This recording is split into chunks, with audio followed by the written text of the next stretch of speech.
नमस्कार। आज हम एक ऐसे विश्लेषण की गहराई में उतर रहे हैं जो एक बहुत ही महत्वपूर्ण और शायद कुछ हद तक चिंताजनक भू राजनैतिक घटनाक्रम की ओर इशारा कर रहा है। जी। बात हो रही है पाकिस्तान द्वारा संयुक्त राज्य अमेरिका को अपने एक अहम बंदरगाह पसनी की तुलना सीधे 1615 से करती है। 1615 मतलब मुगल काल। हाँ, जब बादशाह जहांगीर ने ब्रिटिश ईस्ट इंडिया कंपनी को सूरत में फैक्ट्री लगाने की इजाजत दी थी। अच्छा, वो घटना। हाँ, उसके परिणाम तो हम सब जानते हैं। बिल्कुल। तो सवाल यही उठता है, क्या इतिहास एक नए रूप में खुद को दोहराने जा रहा है? हमारे सामने जो स्रोत है वो इसी संभावित सौदे मतलब पूरे ताने बाने को बुनता है। ये विश्लेषण करता है कि आखिर अमेरिका को इस बंदरगाह की जरूरत क्यों पड़ी। बलूचिस्तान जहां ये बंदरगाह स्थित है वो इतना खास क्यों है, और इस पूरे घटनाक्रम के क्षेत्रीय समीकरणों पर खासकर भारत के लिए क्या मायने हो सकते हैं। हाँ, ये सब बहुत अहम सवाल हैं। तो चलिए इस विश्लेषण के जरिए इस पूरी स्थिति को परत दर परत समझने की कोशिश करते हैं। हमारा मकसद है इस डील के पीछे की वजहों को, इसमें शामिल जो खनिज संपदा का भंडार है उसको, और इसके रणनीतिक असर को समझना। बिल्कुल, शुरू करते हैं। तो शुरुआत करते हैं हाल की कुछ मुलाकातों से जिनका जिक्र इस विश्लेषण में है। बताया गया है कि पूर्व अमेरिकी राष्ट्रपति डोनाल्ड ट्रंप और पाकिस्तान के प्रधानमंत्री शहबाज शरीफ के बीच एक बैठक हुई। जी। इस मुलाकात में शरीफ ने कथित तौर पर ट्रंप को दुर्लभ खनिजों मतलब रेयर अर्थ मिनरल्स का एक तोहफा दिया। एक लकड़ी के बक्से में पैक था, ऐसा बताया गया है। अच्छा, ये तो महज तोहफा नहीं लगता फिर। हाँ, विश्लेषण भी यही कहता है कि ये एक संकेत माना जा रहा है।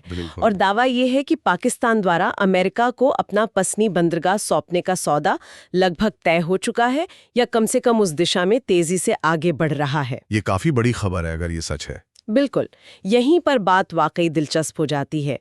अमेरिका मतलब दुनिया की सबसे बड़ी अर्थव्यवस्था, सैन्य शक्ति, उसे पाकिस्तान के एक बंदरगाह की इतनी जरूरत क्यों आन पड़ी? हाँ, ये सवाल बिल्कुल वाजिब है। ऐसा क्या है जो अमेरिका को बलूचिस्तान खींच रहा है? देखिए, ये एक बहुत ही बुनियादी सवाल है और इसका जवाब, जैसा कि विश्लेषण बताता है, वो अमेरिका की अपनी आंतरिक स्थिति में छिपा है। अच्छा, कैसे? दशकों का जो अनियंत्रित विकास रहा है, भारी औद्योगिकरण और खासकर रक्षा उत्पादन, जिसमें बहुत सी कीमती और दुर्लभ धातुओं का इस्तेमाल होता है। हाँ, होता है। उसने अमेरिका के अपने जो प्राकृतिक खनिज भंडार हैं उनको काफी हद तक खाली कर दिया है। विश्लेषण इशारा करता है कि सस्टेनेबल डेवलपमेंट या संसाधनों के टिकाऊ इस्तेमाल पर शायद उतना ध्यान नहीं दिया गया जितना देना चाहिए था। शायद इसी सोच का एक प्रतिबिंब हमें पेरिस जलवायु समझौते से अमेरिका के पहले हटने के फैसले में भी दिखता है।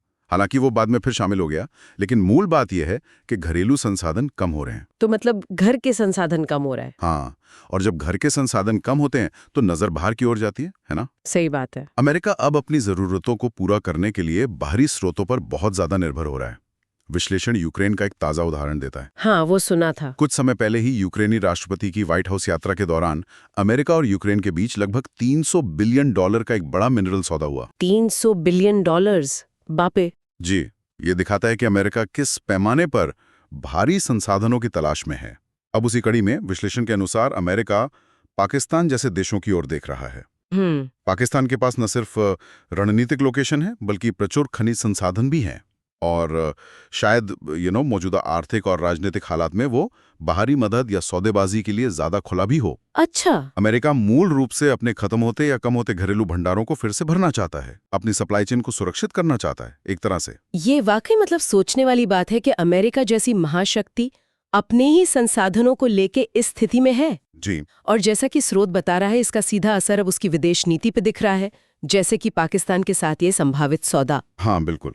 तो अमेरिका को इन संसाधनों की जरूरत है, और विश्लेषण इशारा कर रहा है कि उनकी नजर पाकिस्तान के बलूचिस्तान प्रांत पर है, खासकर पसनी बंदरगाह पर। जी। चलिए अब इस जगह और इसके खजाने के बारे में थोड़ा और गहराई से जानते हैं। हाँ, जरूर। पसनी बंदरगाह, ये नाम शायद अभी उतना जाना पहचाना न हो, लेकिन विश्लेषण के मुताबिक ये जल्द ही खबरों में रहने वाला है। लगता तो यही है। ये बलूचिस्तान प्रांत में स्थित है, एक ऐसा प्रांत जिसकी सीमाएं ईरान और अफगानिस्तान दोनों से लगती हैं। हाँ, रणनीतिक तौर पर बहुत अहम जगह है। और इसकी लोकेशन की एक और खास बात है, ये चीन द्वारा भारी निवेश से विकसित किए जा रहे ग्वादर बंदरगाह से महज 112 किलोमीटर की दूरी पर है। सिर्फ 112 किलोमीटर? हाँ, इतनी कम दूरी अपने आप में बहुत कुछ कहती है। बिल्कुल। लेकिन बलूचिस्तान सिर्फ अपनी रणनीतिक लोकेशन के लिए ही महत्वपूर्ण नहीं है। जैसा कि विश्लेषण जोर देकर बताता है, ये प्रांत दरअसल खनिजों का एक विशाल भंडार है। हाँ, ये बात तो है। यहाँ तांबा और सोने के बड़े भंडार तो हैं ही, साथ में क्रोमाइट, कोयला, लौह अयस्क, चूना पत्थर, संगमरमर जैसे खनिज भी भारी मात्रा में मौजूद हैं। काफी लंबी लिस्ट है। और तो और आज की दुनिया के लिए बेहद जरूरी लिथियम के भंडार होने की भी बात कही जाती है, जो इलेक्ट्रिक गाड़ियों और बैटरी टेक्नोलॉजी के लिए कितना अनिवार्य है। हाँ, लिथियम तो आजकल व्हाइट गोल्ड कहलाता है। बिल्कुल। विश्लेषण खास तौर पर रेको डिक परियोजना का उल्लेख करता है। इसे दुनिया के सबसे बड़े अविकसित अनडेवलप्ड तांबा और सोने के भंडारों में से एक माना जाता है, और ये यहीं बलूचिस्तान में स्थित है। और ये अविकसित होना ही इसे और भी आकर्षक बनाता है, क्योंकि यहाँ नए सिरे से आधुनिक तरीकों से खनन की बड़ी संभावनाएं हैं। सही बात है। बिल्कुल। विश्लेषण कुछ आंकड़े भी सामने रखता है जो बलूचिस्तान की खनिज संपदा के पैमाने को समझने में मदद करते हैं। अच्छा, क्या आंकड़े हैं? बताया गया है कि पूरे पाकिस्तान में लगभग 92 तरह के खनिज पाए जाते हैं, जिनमें से 52 का व्यावसायिक रूप से खनन या दोहन किया जाता है। ठीक है। अब इसमें से देश का लगभग 55% राष्ट्रीय खनिज क्षेत्र अकेले बलूचिस्तान प्रांत में केंद्रित है। आधे से ज्यादा? जी हाँ, आधे से ज्यादा खनिज संपदा इसी एक प्रांत में है। बलूचिस्तान में पाए जाने वाले लगभग 50 विभिन्न खनिजों में से 39 का व्यावसायिक स्तर पर खनन होता है। तो ये प्रांत तो पाकिस्तान के लिए बहुत ही अहम है। बिल्कुल।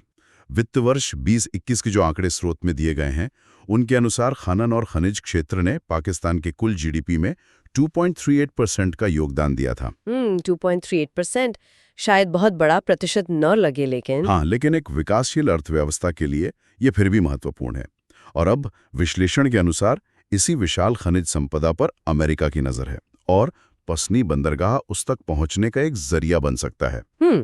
अगर हम इसे अब थोड़ा और बड़ा करके देखें, मतलब भू राजनीतिक नजरिए से, हाँ, वो जरूरी है, तो अरब सागर के इस खास हिस्से में एक नई त्रिकोणीय स्थिति बनती दिख रही है, जैसा विश्लेषण इशारा कर रहा है। त्रिकोणीय स्थिति कैसे?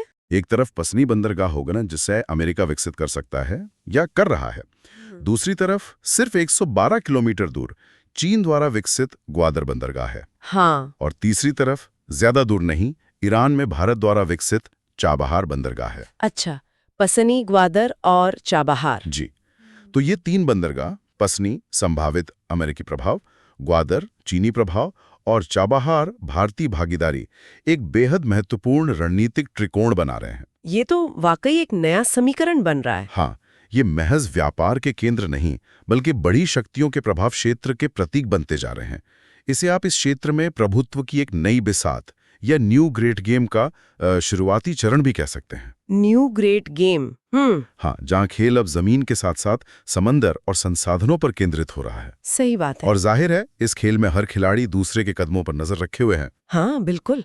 विश्लेषण साफ तौर पर कहता है कि चीन इस पूरे घटनाक्रम से, यानी पसनी में अमेरिकी दिलचस्पी से, बिल्कुल खुश नहीं है। जाहिर सी बात है, उनका इतना बड़ा निवेश है ग्वादर में। बिल्कुल।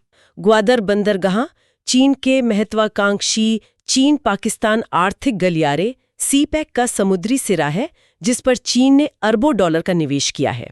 अब चीन के मन में सवाल उठ रहे हैं, जैसा स्रोत में बताया गया है।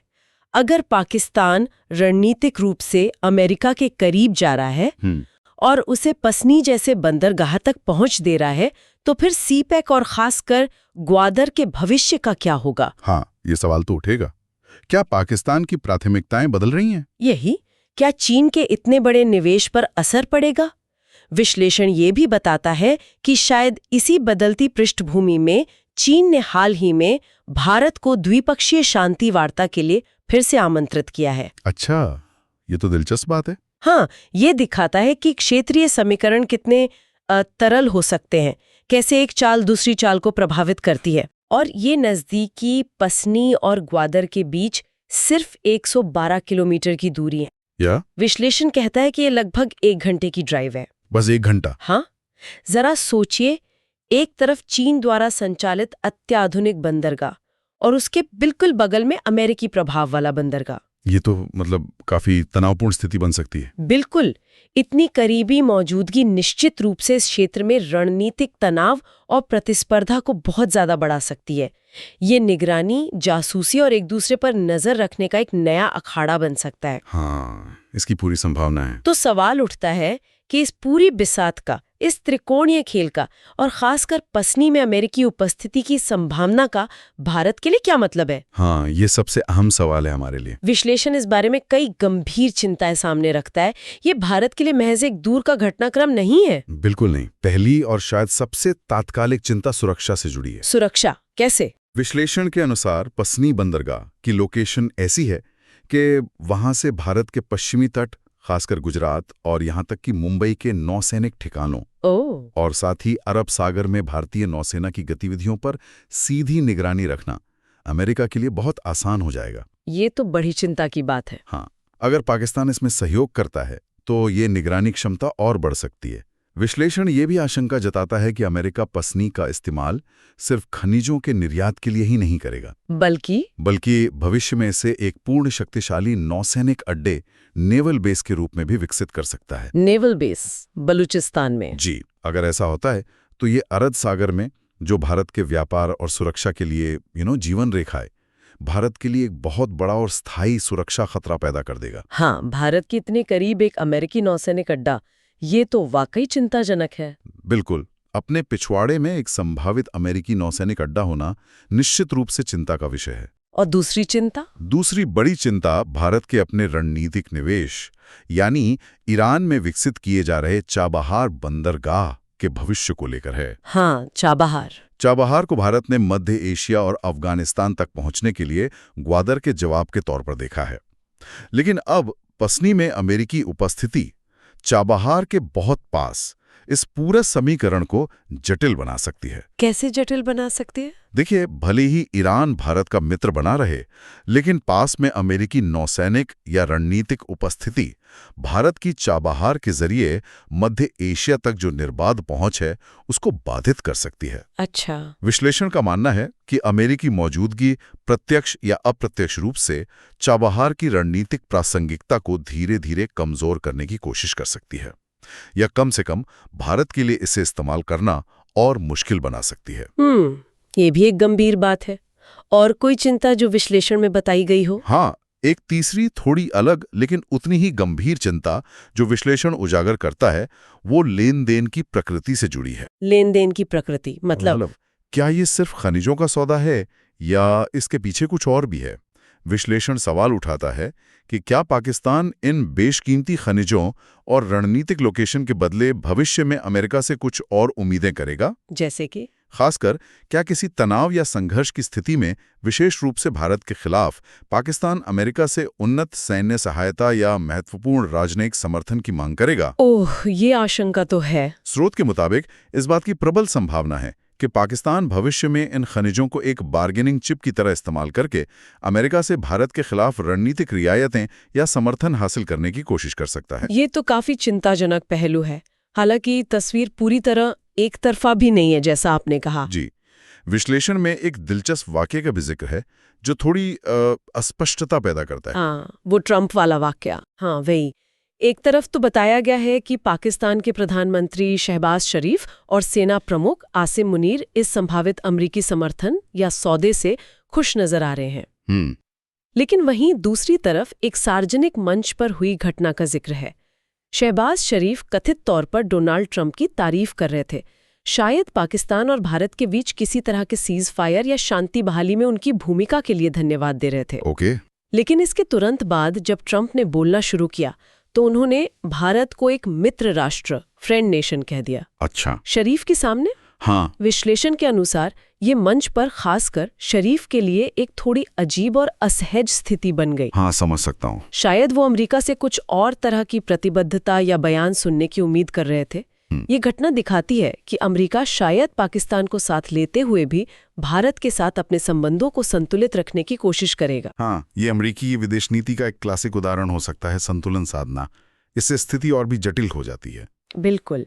तो हमने आज इस विश्लेषण के जरिए पाकिस्तान द्वारा अमेरिका को बंदरगाह सौंपने के इस जटिल और बहुस्तरीय मुद्दे की गहराई से पड़ताल की। जी, काफी विस्तार से बात हुई। हमने देखा कि कैसे विश्लेषण 1615 की ऐतिहासिक घटना की गूंज सुन रहा है, कैसे अमेरिका की अपनी घटती घरेलू खनिज संपदा और बढ़ती जरूरतें इस संभावित सौदे को हवा दे रही हैं। हाँ, और बलूचिस्तान के विशाल खनिज भंडारों का महत्व, खासकर रेको डिग जैसी परियोजनाएं। बिल्कुल।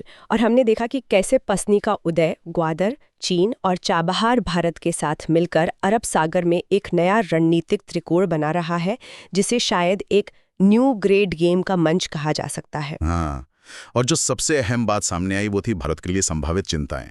पश्चिमी तट पर निगरानी के खतरे से लेकर पसनी के एक संभावित नौसैनिक अड्डे में बदलने की आशंका तक। हाँ, और अरब सागर में शक्ति संतुलन बिगड़ने का डर।